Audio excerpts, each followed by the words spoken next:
আওয়ামী লীগ এই ধরনের গণহত্যার সাথে জড়িত।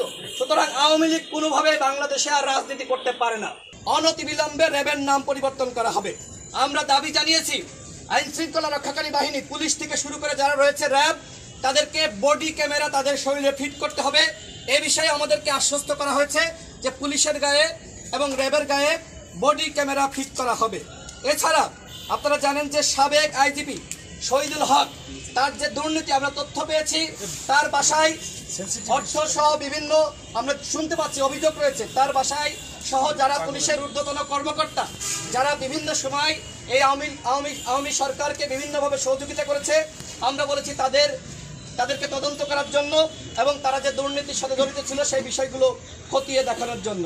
এবং একই সাথে আমরা 18 সালে, 14 সালে, 24 সালে যে সকল কর্মকর্তাগণ যারা এই সরকারকে ক্ষমতায় আনার ক্ষেত্রে তারা সহযোগিতা করেছে, আমরা বলেছি যে তাদেরকে অনতিবিলম্বে চাকরিচ্যুত করে তাদের বিরুদ্ধে ব্যবস্থা গ্রহণ করতে হবে।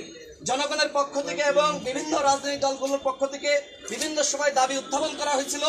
বিশেষ করে মেট্রোপলিটন যে থানাগুলো রয়েছে, এই থানাগুলোতে ওসি হিসেবে যারা এই থানাগুলোতে ওসি হিসেবে, পুলিশের এসপি হিসেবে যারা দায়িত্ব পেয়ে থাকে তাদেরকে দেওয়া যায় কিনা সেই বিষয়ে আমরা বলেছি যে আপনারা এই বিষয়ে আলাপ আলোচনা করেন। তারা আমাদেরকে বলেছে তারা আলাপ আলোচনা করবে। আমরা একই সাথে গত 15 বছরে যে ধরনের মামলা দেওয়া হয়েছে, রাজনৈতিক মামলা, এবং 18 সালে আমরা যারা কোটা সংস্কার আন্দোলন করেছিলাম ওই সময় আমাদের নামে মামলা দেওয়া হয়েছিল, যে মামলা এখনো পর্যন্ত আমাদেরকে হাজিরা দিতে হচ্ছে। আমরা বলেছি যে 18 সালের কোটা সংস্কার আন্দোলন, 24 সালের কোটা সংস্কার আন্দোলন এবং এই আওয়ামী লীগের আমলে যে সমস্ত রাজনৈতিক মামলা হয়েছে এই মামলাগুলো প্রত্যাহার করতে হবে। মাননীয় স্বরাষ্ট্র উপদেষ্টা আমাদেরকে আশ্বস্ত করেছে আমরা যে দাবিগুলো জানিয়েছি তার প্রত্যেকটা দাবি তিনি পূরণ করবেন। আমরা এ কারণে গণ অধিকার পরিষদের পক্ষ থেকে মাননীয় স্বরাষ্ট্র উপদেষ্টা সহ যারা এই মুহূর্তে সরকারের দায়িত্ব পালন করছে আমরা তাদেরকে আশ্বস্ত করেছি যে আমরা গণ অধিকার পরিষদ আপনাদের পাশে রয়েছি। তারা আমাদেরকে সহযোগিতা চেয়েছেন।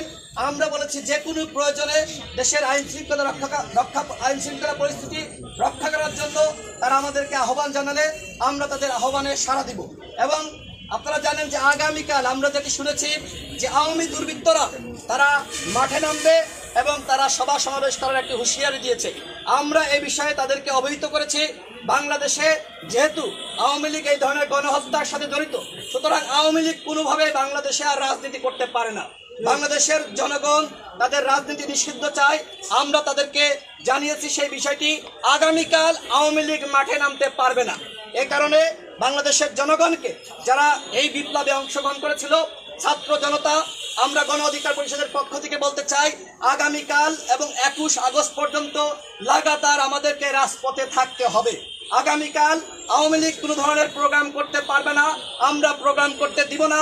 আওয়ামী লীগকে অনতিবিলম্বে নিষিদ্ধ করতে হবে এবং বাংলাদেশের জনগণকে বলবো এই বিষয়ে আপনারা সোচ্চার এবং সচেতন থাকবেন।